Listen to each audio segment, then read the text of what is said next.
ओम शांति। मम्मा मेरी सहपाठी भी, सखी भी और अलौकिक माँ भी।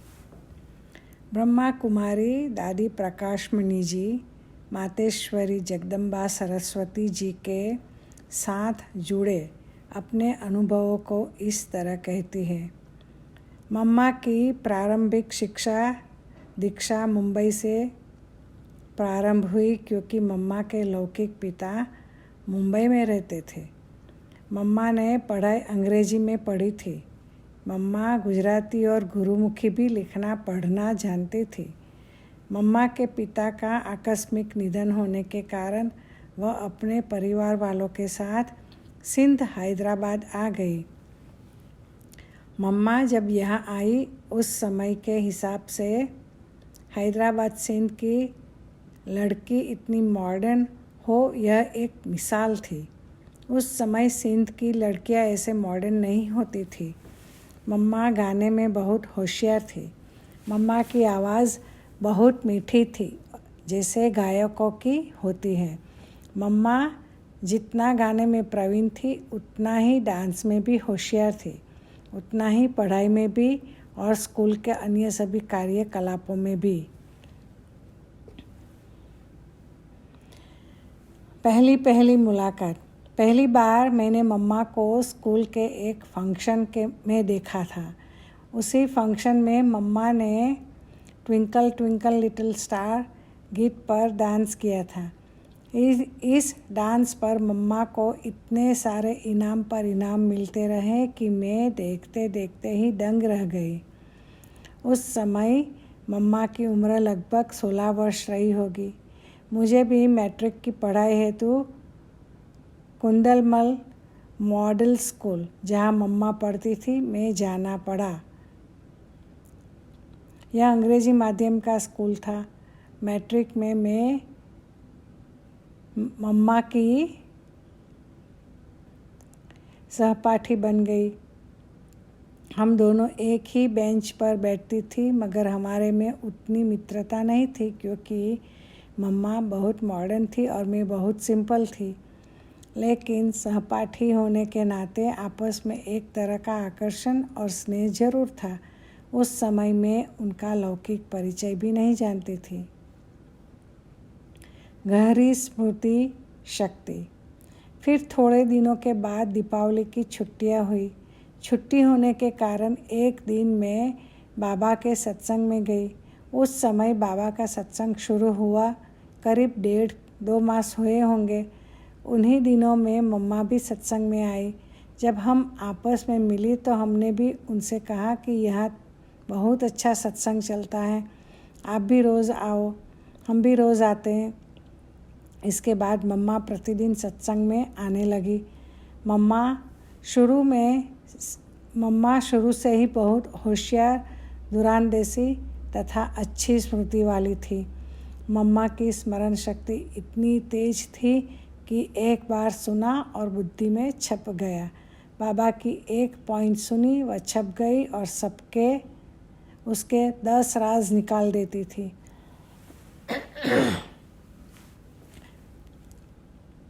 और हम सबको ज्ञान की गहराई में ले जाती थी। राज में राज खोलती जाती थी। बाबा की एक पॉइंट पर मम्मा 1 घंटे तक बोल सकती थी। इतनी ज्ञान की गहराई थी उनमें। मम्मा ने अपने जीवन में एक बार भी नहीं कहा कि मैं इसको भूल गई। हाँ, शायद आपने मेरे से कहा था, हाँ याद आया मुझे कहा था, ऐसे कभी नहीं कहा। इतनी अगाध स्मरण शक्ति थी। स्वामिनी थी मातेश्वरी जगदम्बा। ममता से पूर्ण भी और ममता से परे भी। मम्मा सचमुच सबको इतना प्यार देती थी कि सभी प्यार से ओतप्रोत हो जाते थे। वैसे तो यज्ञ में मम्मा मेरे साथ सखी रूप में रहती थी, चलती थी और व्यवहार करती थी। फिर भी संबंध में हम बिल्कुल माँ बेटी जैसे ही रहती थी। कहीं भी बाहर जाना हो तो मम्मा मुझे साथ लेकर जाती थी। सखी होते हुए भी मातेश्वरी मम्मा बनकर ही रही और हम बेटी बनकर रही। मम्मा अत्यंत दृढ़ शक्ति संपन्न थी। अगर वह किसी बात पर दृढ़ निश्चय कर लेते तो उनको हिलाना किसी के वश का काम नहीं। जो बाबा ने कहा उसी बात की दृढ़ता से मम्मा हमारे से सेवा कराती थी।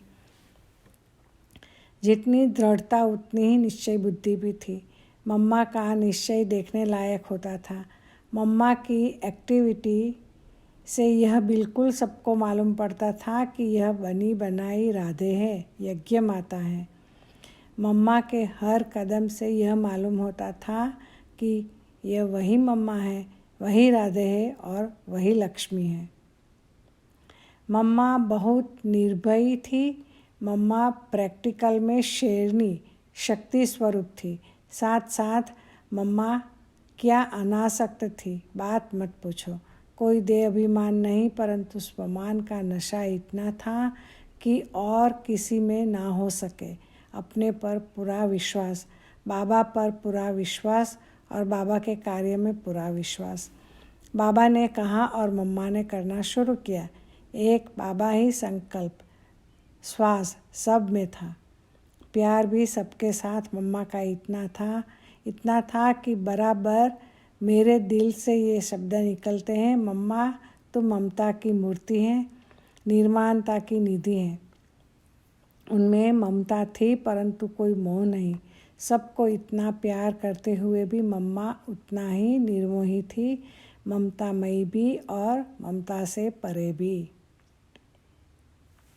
सम्मान से दीक्षा भी और शिक्षा भी। चाहे पांडव हो या शक्तियाँ हो, मम्मा सभी के दिल की बात सुनती, समझाती, बाद में सुनाने वालों की गलती भी बताती। मम्मा के पास शिकायत आती भी थी तो मम्मा उसे स्वयं में समाकर सुधार करती थी और दोनों पक्षों को संतुष्ट करती थी। मम्मा के पास आने पर हमेशा उनसे कुछ न कुछ विशेष शिक्षा जरूर मिली।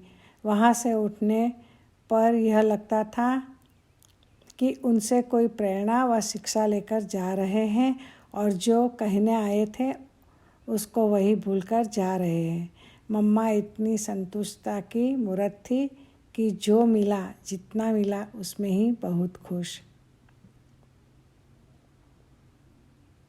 वाक कला देवी वागीश्वरी। मम्मा की भाषण करने की कला भी बहुत बलशाली और तर्क संगत होती थी। मम्मा को वाद विवाद में भी कोई हरा नहीं सकता था। मम्मा के जवाब भी ऐसे होते थे जैसे कि अर्जुन के तीर जो सीधे निशाने पर ही लगते थे। एक बार कराची के जिलाधिकारी भ्राता जगत शेर जी ने, जो बिल्कुल हमारे बंगले के सामने वाले बंगले में रहा करते थे, मम्मा से एक दो असंगत प्रश्न पूछे तो मम्मा ने उसको ऐसे उत्तर दिए कि वह मम्मा के चरणों में गिर पड़ा। अभय हस्ते निर्भय रूपा माँ दुर्गा। एक बार मम्मा के ऊपर वारंट निकला था। मनोहर दादी और अन्य दादियों के नाम से भी वारंट निकले थे क्योंकि ये नाबालिग थी। वारंट उनके निकले थे जो अवयस्क थी, अर्थात 16 साल से कम उम्र वाली थी और घर छोड़कर यज्ञ में आई थी। उस समय मम्मा 18 वर्ष की थी। रोज़ किसी न किसी का वारंट आता था, इसलिए रोज़ सुबह उसके बारे में चर्चा चलती थी। ऐसे एक दिन सुबह सुबह बाबा ने कहा, ओम राधे, आज तुम्हारे पर भी वारंट आएगा तो घर जाना पड़ेगा। बाबा ने बिल्कुल हंसी के रूप में कहा था। मम्मा ने भी बोला, बाबा मेरा कोई है नहीं जो मुझे वारंट भेजे। मेरी तो एक माँ है, वह तो मुझे जानती है कि मैं 18 साल की हूँ, मेरे ऊपर वारंट आ नहीं सकता। बाबा ने कहा, अच्छा। बात हंसी की थी, वह पूरी हो गई। हम बैठी थी। ठीक सुबह 10 बजे कोर्ट से वारंट आया राधे पोकरदास के नाम पर। वारंट पर लौकिक माँ की सही हस्ताक्षर भी था। मम्मा को बुलाया गया। मम्मा ने वारंट देखा और उससे कहा, यह झूठी सही है। मैं दावा करती हूँ कि ये मेरी माँ ऐसी सही कर ही नहीं सकती। मुझे साबित करो कि मेरी माँ ने ही सही की है। इसके अलावा मेरी जन्म तारीख यह है, मैं 18 वर्ष की हो चुकी हूँ, इसीलिए यह वारंट मेरे पर लागू नहीं हो सकता। आप कैसे कह सकते हो कि मैं अवयस्क हूँ? बुलाओ मेरी माँ को, वह कहे कि उसने ही सही की है, परंतु वारंट तो लेना पड़ता था। ले लिया। बाद में मम्मा गई कोर्ट में और जज के सामने कहा कि यह तारीख, महीना और साल मेरी जन्मतिथि है, मेरी माँ की सही यह नहीं है। आप उनसे पूछ सकते हैं। मेरी माँ आकर कहे कि मैंने ही तुम्हारे लिए यह वारंट भिजवाई है, तो मैं अभी जाने के लिए तैयार हूँ। यह सुनकर कोर्ट में हाहाकार मच गया। फिर उनकी माँ से पूछा गया। वह बोली, मुझे पता ही नहीं है, मेरे से किसी ने नहीं कहा, मैंने सही की ही नहीं। जज फीका पड़ गया। फिर कोर्ट से बाइज्जत कार में मम्मा को वापस भेजा गया। मम्मा ने कोर्ट में जज से कहा था, आप ऐसे ही महिलाओं को कोर्ट में बुलाते हो? मम्मा की वाणी में इतनी ताकत और निडरता थी जो जज को चुप रहना पड़ा। मम्मा निर्भय थी, घबराती नहीं थी, अडिग थी, निश्चय बुद्धि थी, स्पष्ट जवाब देती थी। इस प्रकार मम्मा माँ दुर्गा थी, मर्यादा युक्त तथा सभ्यता युक्त। मम्मा बाबा की इतनी इज्जत करती थी कि बाबा के प्रति किसी से भी ऐसे वैसे साधारण शब्द भी नहीं सुन सकती थी। एक बार की बात है, हम बाबा के साथ खेल कर आई थी। तब मैं मम्मा से बोली, मम्मा हमने आज बाबा को जीत लिया। तो मम्मा कहती हैं, चुप, ऐसा कहा जाता है क्या कि मैंने बाबा को जीत लिया? फिर हम कहते थे, हाँ मम्मा सच, मैंने बाबा को जीता है। तब मम्मा कहती थी, भले तुम जीती हो, लेकिन ऐसे थोड़े ही कहा जाता है कि मैंने बाबा को जीता है। तुमने खेल को जीता है, बाबा को नहीं, इसीलिए ऐसे बोलो कि मैंने खेल जीता है। मम्मा हर शब्द का यथार्थ अर्थ बताकर उसको ठीक रूप से इस्तेमाल करने के लिए कहती थी। मम्मा हर बात में मर्यादा युक्त, सभ्यता युक्त रहती थी। स्वीकार किया, पुरुषार्थ किया और हो भी गया। मम्मा के साथ रहकर हमने उनसे शिष्टाचार सीखा है। इस तरह ओम राधे हमारी माँ भी थी, सखी भी थी, प्यारी भी थी, मीठी भी थी और अम्बा भी थी। मीठी मम्मा के जितने ही गुण गाए उतने थोड़े हैं। जितनी मम्मा ज्ञानी तो आत्मा, योगी तो आत्मा थी, उतनी ही शिव शक्ति माँ थी। मम्मा त्याग की भी और सर्वगुणों की भी मूर्त थी। बाबा कहते हैं, निश्चय बुद्धि विजयंती। वो 1 सेकंड का प्रैक्टिकल सबूत हमने मम्मा में पूरा देखा। मम्मा को बाबा ने देखा या बाबा को मम्मा ने देखा, लेकिन बाबा ने कहा, ओ राधे, तुम अनुराधे हो, जगदम्बा हो। जबकि मम्मा सामने ही आई थी और बाबा ने कहा, ओ राधे, तुम ओम राधे हो। हे ओम राधे, तुम जगत अम्बा हो, सबकी माँ हो। मम्मा के आने से ही बाबा ने उनकी सारी जन्मपत्री ऐसी सुनाई कि हम भी देखते रह गए। हमने भी प्रैक्टिकल में देखा कि मम्मा ने भी उसी निश्चय से उस बात को स्वीकार किया, पुरुषार्थ किया और उसी प्रकार बन गई। वीणावादिनी माँ सरस्वती ज्ञान की वीणा इतना मधुर सुनाती थी कि सुनने वालों का मन हर्षित होता था। ज्ञान की देवी सरस्वती की मुरली राज भरी और गहराई भरी होती थी। मम्मा निर्भय दुर्गा माँ थी, शक्ति माँ थी। मम्मा आने से ही सिद्ध हुई जो बाबा कहता है, विजय माला का मेरुदाना। आने से ही लगा मम्मा सर्वगुणों की खान है, सर्वगुणों रूपी मालाओं से सुशोभित।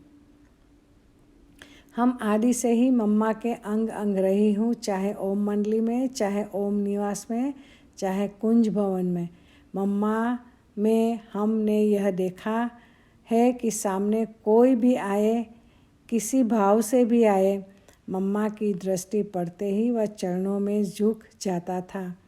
हम तपस्या में 14 वर्ष मम्मा के अंग संग रहे। रोज़ अमृत वेले 2 बजे बिस्तर छोड़ती थी और कुर्सी पर बैठ योग करती थी। यह मम्मा की नियमित चर्या थी। मम्मा हमें सब प्रकार की कर्मणा सेवा साथ में बैठकर सिखाती थी। चाहे अनाज साफ करते थे, चाहे सब्जी काटते थे, मम्मा सबसे पहले आकर बैठती थी और कैसे साफ करे और काटे वो भी सिखाती थी। निमंत्रण पर यज्ञ से पहली बार मम्मा सेवा में कानपुर के लिए निकली थी। उस समय मैं दिल्ली में थी। बाबा ने मुझे तार भेजा कि मम्मा के साथ तुम भी कानपुर जाओ। इस तरह एक नहीं, मम्मा के साथ कई टूर पर बाबा ने मुझे भेजा। कहते हैं कि गुणों की माला 36 गुणों की होती है। उन सब 36 गुणों में मम्मा नंबर 1 थी। वैसे देखे तो मम्मा से भी बड़ी बहनें थी, परंतु उन सबके साथ मम्मा सखी बनकर रहती थी और माँ बनकर भी रहती थी। माँ की याद दिलाते हैं मधुबन के अंगूर। बाबा के बगीचे में जो अंगूर का पौधा है, उसका पहला फल 23 जून 1965 को तैयार हो गया था। बाबा ने मम्मा को कहा, बच्चों को अंगूर खिलाओ। जून 24 सुबह मुरली क्लास के बाद 9 बजे का समय था। जो भी उस समय मधुबन में थे सबको 2-2 दाना अंगूर खिलाया था मम्मा ने। यह अंगूर यादगार है मम्मा का। एक सवाल तो सभी के दिलों में आता है कि आखिर मम्मा कहाँ है। बाबा ने कहा, छिपा कर रखा है।